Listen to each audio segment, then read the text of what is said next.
Hello दोस्तों, आज मैं आपको बताने वाला हूं annual return GSTR 9 for the financial year 19-20 के लिए कैसे फाइल करना है। हाँ जी दोस्तों, आज मैं आपको लाइव बताने वाला हूं कैसे जीएसटीआर 9 एनुअल रिटर्न फाइल करेंगे और जो आपकी एडिशनल लायबिलिटी बनेगी वो कैसे DRC 03 का यूज करके पे करेंगे एनुअल रिटर्न फाइल करने के बाद। तो दोस्तों, इसको समझने के लिए बने रहे मेरे साथ वीडियो के एंड तक। We start paid services. तो दोस्तों, आप रिटर्न फाइलिंग के लिए पेड सर्विसेज ले सकते हैं हमारी, जहां पे आपको ये सभी रिटर्न फाइलिंग की पेड सर्विसेज मिल जाती है। ज़्यादा जानकारी के लिए इस नंबर पे कॉल कर सकते हैं या फिर इस वेबसाइट पे विजिट कर सकते हैं। वेबसाइट का लिंक वीडियो के डिस्क्रिप्शन में है। तो दोस्तों, ये मैं आ गया जीएसटी पोर्टल पे। अभी हम यहाँ पे जीएसटीआर 9 को फाइल करने वाले हैं, लेकिन यहाँ पे एक जो जीएसटीआर 9 को फाइल करने के लिए नोटिफिकेशन आ रहा है उसको समझ लेते हैं कि नोटिफिकेशन में क्या बोल रहा है कि एनुअल रिटर्न फाइलिंग शुरू करें या नहीं करना चाहिए हमें। तो देखो, यहाँ पे देख सकते हैं नोटिफिकेशन में बोलता है annual return in form GSTR 9 for financial year 19-20 is now available. Annual return जो है जीएसटीआर 9 का 19-20 के लिए अवेलेबल है। If the tile for filing the same is not enable, wait for some time as computation of table 8A might be under process in your case which will be completed within 2 या 3 days. दोस्तों, यहाँ पे ये बोलता है कि जो tile है आपके केस में, एनुअल रिटर्न का टाइल जो है या टेबल एनुअल रिटर्न वाला जो फॉर्म है आपके केस में आपके पोर्टल पे लॉगिन करने के बाद नहीं दिखता है, तो आपका जो टेबल 8A है वो अंडर प्रोसेस है। वो 2 या 3 दिन के अंदर आपका फॉर्म, अगर आपके पोर्टल पे नहीं दिख रहा है 9, तो वो आ जाएगा। जिसका फॉर्म एनुअल रिटर्न दिख रहा है उसकी आप फाइलिंग शुरू कर सकते हैं। ठीक है दोस्तों, तो चलिए यहाँ पे मैं फाइलिंग करूँगा। लॉगिन कर लेते हैं। सो दोस्तों, ये मैं आ गया पोर्टल पे, जीएसटी पोर्टल पे कर लिया लॉगिन। यहाँ से जाएंगे एनुअल रिटर्न पे। एनुअल रिटर्न पे जाने के बाद जो फॉर्म है एनुअल रिटर्न का वो ओपन हो जाएगा। जैसा कि देख सकते हैं फाइनेंशियल ईयर 19-20 का जीएसटीआर 9 है, एनुअल रिटर्न है। सर्च पे क्लिक करेंगे। अभी जीएसटीआर 9 आया है, जीएसटीआर 9C नहीं आया है। तो जैसे ही जीएसटीआर 9C आएगा मैं अपने आने वाली वीडियो में आपके सामने जीएसटीआर 9C को भी लेके आऊँगा। तो देख सकते हैं यहाँ साफ साफ बोलता है कि एनुअल रिटर्न फाइल होने के बाद एक बार फाइल हो गई तो दोबारा रिवाइज नहीं हो सकती। तो प्रिपेयर ऑनलाइन पे क्लिक करेंगे। यहाँ पे हम ऑनलाइन जीएसटीआर 9 को प्रिपेयर करने वाले हैं। उसके बाद अगर आपकी यहाँ पे नील की जीएसटीआर 9 है तो नील की जीएसटीआर 9 आप फाइल कर सकते हैं, लेकिन उसके लिए कंडीशन क्या है? कंडीशन ये है कि कोई भी आपकी सेल परचेज नहीं होनी चाहिए। ठीक है, जैसे कि आउटवर्ड सप्लाई या इनवर्ड सप्लाई नहीं हो, और ना ही आपकी कोई एडिशनल टैक्स लाइबिलिटी हो, और ना ही कोई आपका इंटरेस्ट, लेट फी, इस तरह के कोई भी लाइबिलिटी ना हो, ना कोई रिफंड क्लेम किया हो, ना कोई डिमांड हो। तभी उस केस में आप यहाँ पे जीएसटीआर 9 को फाइल नील वाली कर सकते हैं। ठीक है, तो मैं यहाँ पे नील वाली फाइल नहीं कर रहा, इसलिए नो कर दिया। नेक्स्ट पे क्लिक करूँगा।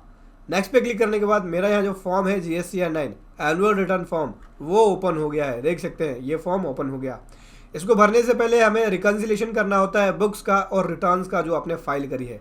तो उसके लिए मेरे पास यहाँ पे एक्सेल शीट है। देख सकते हैं यहाँ पे पहले की तरह मैं सेम एक्सेल शीट लेके आया हूँ यहाँ पे, जहाँ पे बुक्स का रिकन्सिलेशन किया, टैक्सेबल वैल्यू का रिकन्सिलेशन, टैक्स का रिकन्सिलेशन, रेट वाइज सेल्स का रिकन्सिलेशन है, और उसके बाद इंटरेस्ट जो लेट फाइल करी है रिटर्न, उसके ऊपर जो इंटरेस्ट एप्लीकेबल है वो कैलकुलेट करना होगा आपको। आरसीएम की कोई लाइबिलिटी है वो, जैसा कि मेरे केस में यहाँ पे आरसीएम की लाइबिलिटी नहीं है। फिर परचेज रजिस्टर है जिसको मैंने रिको किया है अपने जीएसटीआर 2A से। ठीक है, बुक्स और 2A के बीच का रिकन्सिलेशन करना होगा आपको। ये रिको है, टैक्सेस का आईटीसी की समरी है, और यहाँ पे क्रेडिटर है 180 डेज़ के केस में। मतलब कि अगर आप विद इन 180 डेज़ के अंदर इनवॉइस की पेमेंट नहीं करते हैं जीएसटी के अंदर, उसका आईटीसी रिवर्सल करना पड़ता है। अगर आपने नहीं किया रिवर्सल तो आपको इंटरेस्ट देना पड़ेगा, या फिर अगर आपने 180 डेज़ के बाद पेमेंट करी है तो उसका इंटरेस्ट आपको देना पड़ेगा। ठीक है, उसके बाद टैक्स पेबल का ये कॉलम है जहाँ पे मेरा इंटरेस्ट नॉर्मल सा 1 रुपये का इंटरेस्ट बना है, इसको भी हम पे करेंगे DRC 03 का यूज़ करके। ठीक है दोस्तों, तो चलिए एक करके फाइलिंग शुरू करते हैं। तो सबसे पहले मैं आता हूँ टेबल 4 में। टेबल 4 के अंदर डिटेल देनी होती है एडवांस की, इनवर्ड या आउटवर्ड सप्लाई की, जिसके ऊपर आपका टैक्स पेबल बना है। जैसे कि B2C सप्लाई, B2C सप्लाई देखें तो यहाँ पे 147,325.25 है। शीट में आ जाता हूँ मैं एक्सेल शीट के अंदर। सबसे पहले टैक्सेबल वैल्यू की रिकन्सिलेशन है, सेल है मेरी, ये देख सकते हैं ये मेरी B2C सेल है एज पर GSTR 1। और अगर आप इसे आगे करके देखेंगे तो ये है मेरी बुक्स की टोटल सेल, तो डिफरेंस जो है वो 0 है। अब B2C सेल मेरे पास 147,325.25 है, यहाँ देख सकते हैं 147,325.25 बिल्कुल सेम है, ओके है। उसके बाद अगर हम बात करें इस फॉर्म के अंदर अगली सेल है मेरी यहाँ पे B2B वाली सेल देखेंगे 1355 9.32 है। यहाँ पे देख सकते हैं 1355 9.32। ठीक, ये सेल मेरी ओके हो गई। अब यहाँ पे आपको फाइनेंशियल भी देखना पड़ेगा, मतलब बैलेंस शीट को भी देखना पड़ेगा। क्या बैलेंस शीट के अंदर जो आपने सेल डिक्लेयर करी है, क्या वो एनुअल रिटर्न के अंदर सेल मैच हो रही है? जैसे कि बैलेंस शीट के अंदर मेरी यहाँ पे इतनी ही सेल है। फाइनेंशियल स्टेटमेंट जैसे कि बैलेंस शीट और यहाँ पे बुक्स यानी R1 के बीच का डिफरेंस 0 हो गया। इसी प्रकार से 3B और बैलेंस शीट का डिफरेंस 0 हो गया। ये देख सकते हैं 3B के अंदर भी सेम वैल्यू मैंने डिक्लेयर किया हुआ है। ये तो दूसरी बात, हमने यहाँ पे टैक्सेबल वैल्यू को रिकनसाइल कर लिया। अभी टैक्स पे आ जाते हैं। ये मैं टैक्स पे आ गया। यहाँ भी देख सकते हैं मैंने यहाँ पे बुक्स और 3B का रिकन्सिलेशन किया, जहाँ पे डिफरेंस मेरा 0 आ रहा है। और ऊपर मैंने यहाँ पे R1 और 3B के बीच का रिकन्सिलेशन किया हुआ है, जहाँ पे डिफरेंस जो है आप देख सकते हैं। जैसे कि 3B मंथली फाइल होती है, R1 क्वार्टरली, तो आपको कहीं कहीं डिफरेंस दिखेगा, लेकिन जो नेट डिफरेंस है वो 0 है। यहाँ पे टैक्सेबल वैल्यू में भी हमने ऐसे ही किया हुआ है। R1 और 3B का हमने रिकन्सिलेशन किया है और बुक्स के साथ रिकन्सिलेशन किया है, जहाँ पे डिफरेंस 0 है। अभी टैक्स पे आ जाता हूँ मैं। यहाँ पे टैक्स की बात करते हैं तो टैक्स है 24,612.41 B2B के अंदर है, B2C के अंदर है तो 24,612.41 बिल्कुल मैच है। और 953.10 यहाँ देख सकते हैं बिल्कुल मैच है। अब B2 की बात करें तो 2440 ₹68, दैट मीन्स हमारी यहाँ पे जो सेल हमने डिक्लेयर किया है बिल्कुल मैच है, कोई भी डिफरेंस नहीं है। चलिए इस फॉर्म को ओके करते हैं, इस टेबल को ओके करते हैं और आगे की तरफ बढ़ते हैं। ओके कर दिया। यहाँ back to return GSTR 9 dashboard पे आएंगे। टेबल 4 ओके है। टेबल 5 पे आ जाते हैं। एग्जाम्ड सप्लाई पूछता है कि क्या आपकी कोई एग्जाम्ड सप्लाई है। अगर कोई एग्जाम्ड सप्लाई है तो आपको उसकी डिटेल यहाँ पे देनी पड़ेगी। तो मेरी यहाँ पे इस तरह की कोई भी एग्जाम्ड सप्लाई नहीं है। एक बात मैं और आपको बता देता हूँ दोस्तों, यहाँ पे जो आप वैल्यू डिक्लेयर करेंगे, यहाँ पे देख सकते हैं टेबल 4 के अंदर, तो net of debit note, net of credit note declare कर सकते हैं। अलग अलग डेबिट नोट या क्रेडिट नोट की वैल्यू डिक्लेयर करने की जरूरत नहीं है। आप इसी वैल्यू के अंदर डेबिट या क्रेडिट नोट की एडजस्टमेंट करके दिखा सकते हैं। ये फाइनेंशियल ईयर 19-20 के लिए ऑप्शन है, गवर्नमेंट ने ऑप्शनल दिया हुआ है। चाहे तो आप अलग अलग दिखा दो या फिर एडजस्टमेंट करके दिखा दो। मेरे पास यहाँ पे डेबिट नोट या क्रेडिट नोट की वैल्यू नहीं है। अगर आपके केस में हो तो आप एडजस्टमेंट करके दिखा सकते हैं। टेबल 5 के बारे में मैं बात कर रहा था। यहाँ पे non GST supply, exempt supply या नो नेल रिलेटेड वाली सप्लाई आपको दिखानी होती है। तो मेरी यहाँ पे इस तरह की कोई भी सप्लाई नहीं है। अगर आपकी यहाँ पे सप्लाई है जिसके ऊपर टैक्स पेबल नहीं बना है, इनमें से जो भी सप्लाई आप दिखा सकते हैं। और यहाँ पे गवर्नमेंट ने कह दिया कि टेबल D से लेके F तक की, जैसे कि एग्जाम नेल रिलेटेड या नॉन GST सप्लाई को आप एक ही रो में रिपोर्ट कर सकते हैं एग्जाम्प्ट वाले में। यहाँ भी ऑप्शन दिया है गवर्नमेंट ने आपके पास, चाहे तो आप अलग अलग कर लो या फिर एग्जाम्प्ट वाले में रिपोर्ट कर लो इन तीनों सप्लाई को। ठीक है, सेव कर लिया, ओके कर लेते हैं और बैक टू GSTR 9 डैशबोर्ड पे आ जाते हैं। दोनों टेबल मेरी ओके हो गई। अब अगली टेबल की तरफ बढ़ते हैं। Table number 6, ITC avail during the financial year. जो हमने ITC अवेल किया उस फाइनेंशियल ईयर के अंदर, उसकी डिटेल देनी होती है। जैसा कि जो मैंने 3B फाइल किया हुआ है उसका ITC उठ के आया हुआ है, इसका बाइफरकेशन देना होगा। सबसे पहले मैं एक्सेल शीट पे आता हूँ। यहाँ पे मैंने ITC के लिए परचेज रजिस्टर बनाया हुआ है दोस्तों, ये देख सकते हैं परचेज रजिस्टर। 3B के अंदर जो ITC क्लेम है और जो परचेज रजिस्टर में यानी मेरी जो बुक्स के अंदर ITC है उसके बीच का डिफरेंस 0 है। और यहाँ पे ITC की समरी है, ये 3B और बुक्स की ITC, जहाँ पे डिफरेंस 0 है। अभी ये बोलता है कि जो आपने 3B के अंदर क्लेम किया है उसका बाइफरकेशन दे दो, इनपुट में कैपिटल गुड्स में या इनपुट सर्विस में। उस ITC को डिवाइड कर दो, इनपुट का कितना है आपका, कैपिटल गुड्स का कितना है, इनपुट सर्विस का कितना है। अब फाइनेंशियल ईयर 19-20 के लिए गवर्नमेंट ने यहाँ पे ऑप्शन दे दिया आपको कि कैपिटल गुड्स का तो जो टोटल ITC है उसमें से कैपिटल गुड्स वाला ITC अलग कर दो और बाकी का आप इनपुट में रिपोर्ट कर सकते हो। ऐसा आपको गवर्नमेंट ने ऑप्शन दे दिया है। ठीक है, तो मेरे केस के अंदर यहाँ पे कैपिटल गुड्स का ITC एक भी नहीं है, तो मैं पूरा का पूरा इनपुट के अंदर रिपोर्ट कर रहा हूँ। अगर कैपिटल गुड्स का होता तो इसमें से मैं कैपिटल गुड्स की वाली ITC को अलग करता। तो मैं यहाँ से अलग कर लेता हूँ, इनपुट वाले रो में रिपोर्ट कर रहा हूँ सारा, क्योंकि कैपिटल गुड्स से रिलेटेड ITC कुछ भी नहीं है। 1755 ये मैंने रिपोर्ट कर दिया। ठीक है, इसके अलावा बात करें नीचे RCM वाला, अगर आपका ITC है तो RCM वाले को अभी आप ऐसे ही करेंगे। ठीक है, रिवर्स चार्ज वाला है या इंपोर्ट ऑफ गुड्स से रिलेटेड है, उस ITC को भी ऐसे ही आप बाइफरकेट करेंगे। सेव पे क्लिक कर लिया, ओके कर दिया, बैक टू GSTR 9 डैशबोर्ड पे आ गए। ये तीनों टेबल ओके हो गई। अब आ जाते हैं नीचे। Table number 7, detail of reversal and in eligible ITC for the financial year 19-20। अब यहाँ पे जो भी आपने रिवर्सल किया है इन सभी रूल्स के हिसाब से तो आपको यहाँ पे रिपोर्ट करना होता है। ठीक है, लेकिन 19-20 के लिए गवर्नमेंट ने ऑप्शन दे दिया कि A से लेके ई तक की रिपोर्टिंग अलग अलग ना करके आप एच में रिपोर्ट कर सकते हैं, लेकिन जो ट्रेंड 1 या ट्रेंड 2 का रिवर्सल होगा उसको आप अलग अलग रिपोर्ट करना पड़ेगा। ठीक है दोस्तों, तो इस तरह का कोई भी आईटीसी नहीं है मेरा, इसलिए मैं सेव कर रहा हूँ और बैक टू जीएसटीआर 9 पे आ जाते हैं। बैक टू जीएसटीआर 9 पे आ गए, हमारी टेबल नंबर 7 भी ओके हो गई है। अभी आ जाते हैं टेबल नंबर 8 की तरफ। यहाँ पे अदर आईटीसी रिलेटेड इन्फॉर्मेशन आता है। ये वाला आईटीसी वो है जो जीएसटीआर 2A से उठ के आता है, ऊपर वाला देख सकते हैं, और जो मैंने 3B फाइल किया वो वाला है ये। तो अगर इसके बीच का डिफरेंस देखें तो सी और एस के अंदर कोई भी डिफरेंस नहीं है, मतलब सी जीएसटी या एस जीएसटी के अंदर कोई भी डिफरेंस नहीं है, लेकिन आई के अंदर यहाँ पे डिफरेंस आ रहा है। डिफरेंस क्या आ रहा है, 2A में ज़्यादा है और क्लेम कम किया है, तो ये एक्सेप्टेबल है दोस्तों, क्योंकि अगर आपने एक्स्ट्रा क्लेम कर लिया होता तब आपको रिवर्सल करना पड़ता। अभी मेरा यहाँ पे ये जितना जो आईटीसी पड़ा हुआ है एक्स्ट्रा, मतलब जो क्लेम नहीं कर पाया, क्योंकि 2A के अंदर देख सकते हैं 576 रुपये 03 पैसा है, और 3B में मैंने कम क्लेम किया है 496 रुपये 18 पैसा, तो 79.85 का मैं क्लेम नहीं कर पाया। तो इतना आईटीसी जो मेरा है वो लैप्स हो जाएगा, मैं क्लेम नहीं कर पाऊंगा, क्योंकि इसकी ड्यू डेट ओवर हो चुकी है। इसकी ड्यू डेट क्या थी, सितंबर के 3B के अंदर आपको क्लेम करना था। चलिए ये ओके हो गया।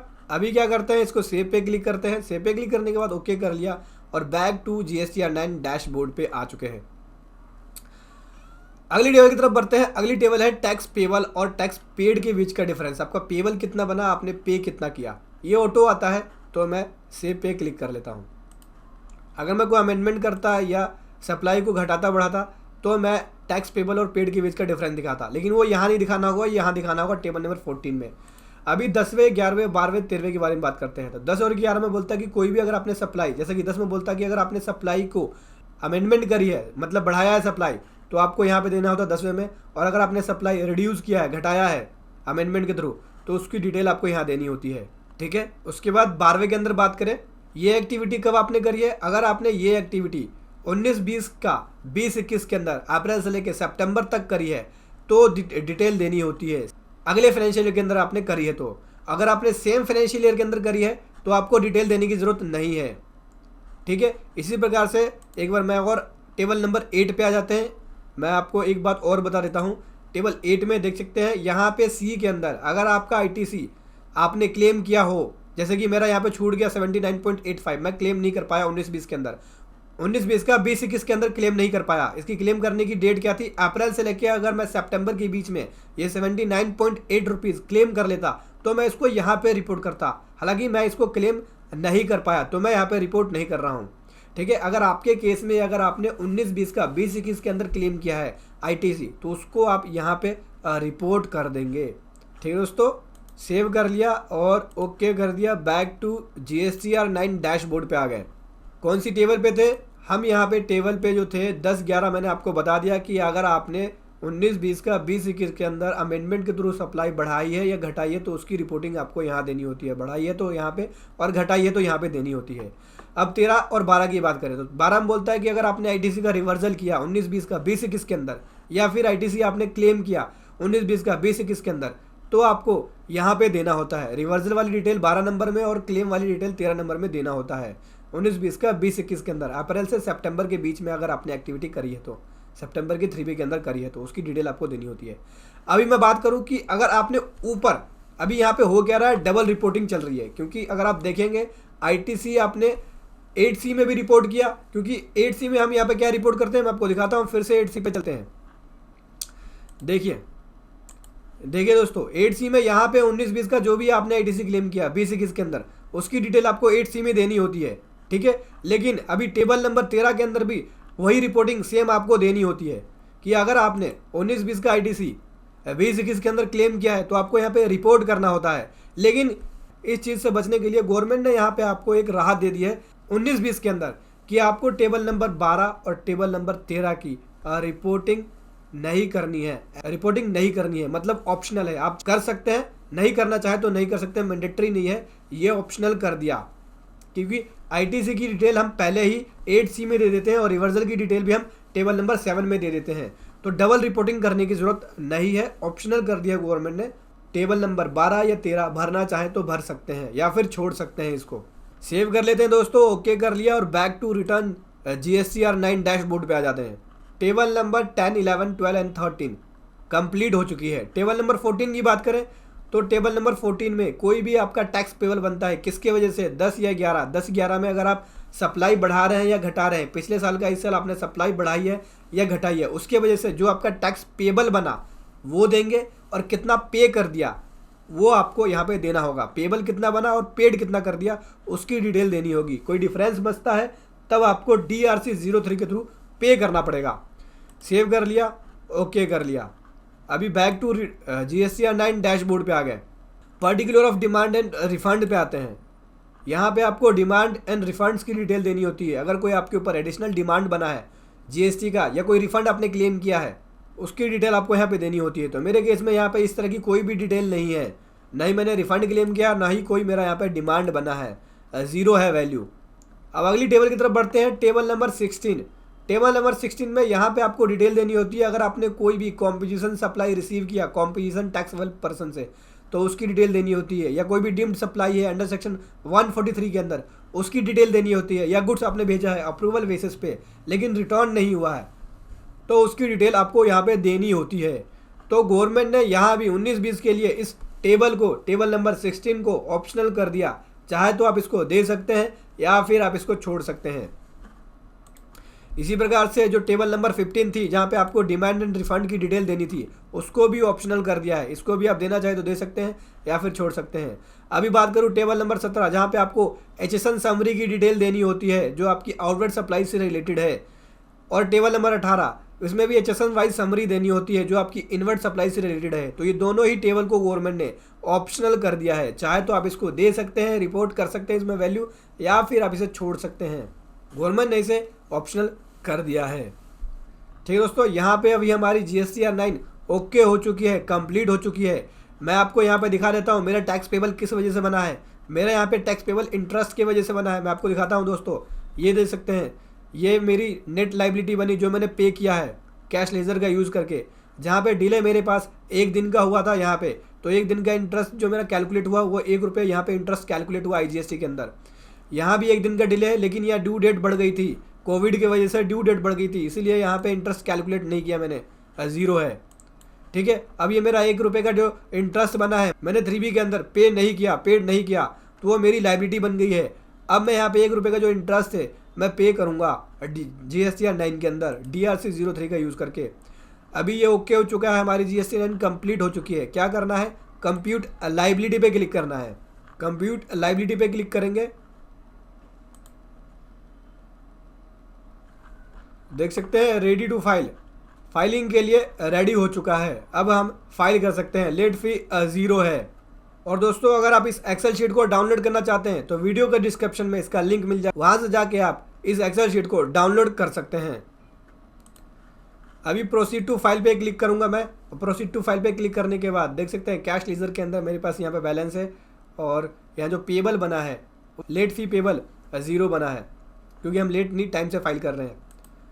ऑथराइजेशन पे क्लिक कर लिया, यहाँ पे ऑथराइज सिग्नेचरी को सेलेक्ट कर लेते हैं, और उसके बाद यहाँ से आपको डाउनलोड करना होगा ड्राफ्ट, जो GSTR 9 का ड्राफ्ट है डाउनलोड करना होगा, तभी आपको फाइलिंग के लिए अलाउ करेगा।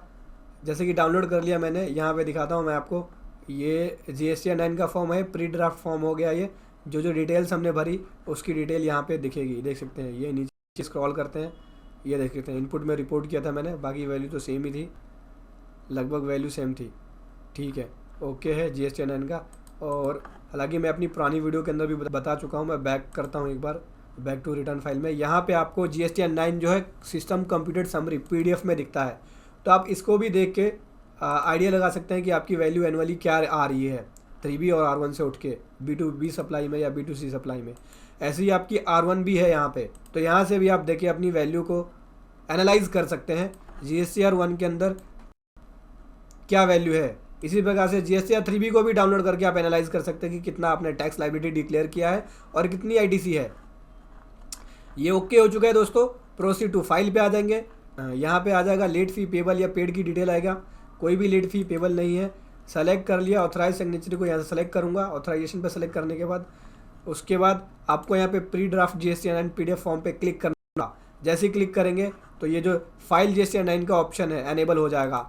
एनेबल हो गया, फाइल GSTR 9 पे क्लिक करेंगे। ये बोलता है कि क्या आप सबमिट करना चाहते हैं। यस, सबमिट करना चाह रहा हूँ मैं। यहाँ पे GST9 को मैं सबमिट कर रहा हूँ। ठीक है, यहाँ फाइल करते हैं, EVC का यूज़ करके फाइल करेंगे। अब जो OTP आएगा उस मोबाइल नंबर पे उस OTP को लिखेंगे। ये दोस्तों OTP लिख लिया, वेरीफाई पे क्लिक करूँगा। वेरीफाई पे क्लिक करने के बाद यहाँ पे देख सकते हैं सक्सेसफुली GSTR9 फाइल हो गई है मेरी। अब मेरी जो एडिशनल लाइबिलिटी बनी है DRC03 का यूज़ करके पे करूँगा। यहाँ पे मैं क्लिक कर रहा हूँ। ये देख सकते हैं DRC03 का जो फॉर्म है ओपन हो गया है, जिसके अंदर अभी हम अपनी एडिशनल लाइबिलिटी को पे करेंगे। कॉज ऑफ पेमेंट में पूछता है, क्या है cause of payment, annual return है। और ये 73 सबसेक्शन 5 वॉलेंटरली लेना पड़ेगा। उसके बाद 19-20 ले लेंगे फाइनेंशियल ईयर। नीचे आ जाएंगे, ओवरऑल टैक्स पीरियड जो है वो है हमारा अप्रैल 19 से मार्च 20 है। ठीक है, नीचे आ जाते हैं। टैक्स जो बना है वो लेना होगा। सबसे पहले अप्रैल से यहाँ लेना होगा, अप्रैल 19 से, और ये लूँगा मैं मार्च 20 का है। टैक्स कौन सा बना है, IGST बना है। मैं आपको एक्स्ट्रा शीट में दिखाता हूँ। ये मेरा टैक्स पेबल के लिए मैंने बनाया हुआ है, देख सकते हैं। Tax payable, interest on delay payment of tax @18%। ठीक है, IGST का 1 रुपये बना हुआ है। तो क्या करना है, साइड पे आ जाते हैं। IGST सेलेक्ट कर लिया, प्लेस ऑफ सप्लाई IGST के केस में प्लेस ऑफ सप्लाई पूछेगा। प्लेस ऑफ सप्लाई क्या है, तो प्लेस ऑफ सप्लाई आपको यहाँ पे लेना पड़ेगा IGST के केस के अंदर। ये मैंने प्लेस ऑफ सप्लाई ले लिया। और उसके बाद टैक्स किसका बना है, इंटरेस्ट का बना है। 1 रुपये का इंटरेस्ट है, वो यहाँ पे मैंने लिख दिया, 1 रुपये का इंटरेस्ट। ठीक है, ओके हो गया। ऐड पे क्लिक कर देंगे, सेव पे क्लिक कर देंगे। ठीक है, और अगर आपकी और लाइबिलिटी है तो ऐड पे क्लिक करके और आप नीचे ले सकते हैं। तो मेरी यहाँ पे इस तरह की कोई भी और लाइबिलिटी नहीं है। ठीक है, ये ओके हो चुका है। सेव कर दिया हमने। यूज़र सर्विस में जाएंगे और माई सेव एप्लीकेशन में जाएंगे। माई सेव एप्लीकेशन पे आ जाते हैं। माई सेव एप्लीकेशन पे आ गया।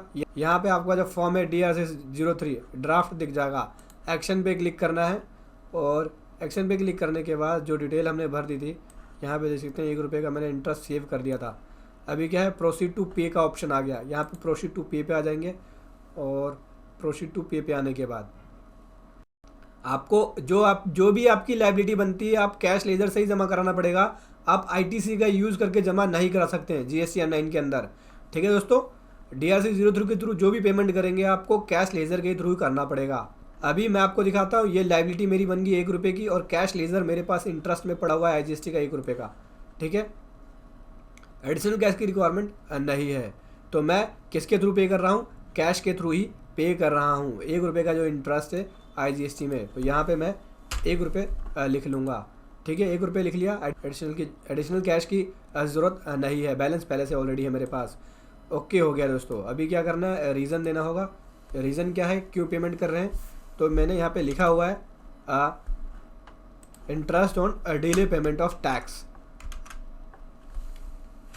ये दे दिया रीज़न। और उसके बाद आपको यहाँ पे अटैच करना होगा। क्या अटैच करना होगा, जो आपने रिकन्सिलेशन बनाया हुआ है। जैसे कि मैंने यहाँ पे जो मेरा टैक्स पेबल बना है, जैसे कि टैक्स पेबल किस पे बना है, मेरा इंटरेस्ट के ऊपर टैक्स पेबल बना है। तो मैं क्या करूँगा, इसको अटैच, इसका PDF फॉर्मेट ले लेता हूँ। ठीक है दोस्तों, यहाँ पे फाइल चाहे तो आप अटैच कर सकते हैं जो आपने टैक्स पेमेंट करी है उसकी डिटेल के लिए। ठीक है, तो मैं यहाँ पे क्या कर रहा हूँ, यहाँ पे जो इंटरेस्ट कैलकुलेशन जो मैंने करी है उसकी शीट को अपलोड कर रहा हूँ। ये दोस्तों, इंटरेस्ट कैलकुलेशन की शीट को मैंने कर दिया अपलोड। यहाँ पे इंटरेस्ट कैलकुलेशन लगा चुका हूँ मैं। उसके बाद यहाँ पे कंफर्म पे क्लिक करूँगा, ऑथराइज सिग्नेचर को सेलेक्ट करूँगा। ठीक है, और यहाँ पे प्लेस डाल देंगे। प्लेस डाल दिया दोस्तों, ओके हो गया। अब यहाँ पे फाइल पे क्लिक करेंगे। फाइल पे क्लिक करेंगे और ये बोलेगा कि आप यूटिलाइज़ कर रहे हैं 1 रुपये का। ठीक है, ओके है, यूटिलाइज़ कर रहा हूँ मैं। ठीक है, कैश लेजर हो उतना ही अमाउंट यूटिलाइज हो जाएगा। अब सबमिट करने वाला हूँ EVC का यूज़ करके। तो जो OTP आया है वो यहाँ पे लिखना होगा। चलिए OTP को लिख लेते हैं। यहाँ दोस्तों मैंने OTP को लिख लिया, वेरीफाई कर दूंगा, और ये सक्सेसफुली वेरीफाई हो गया है।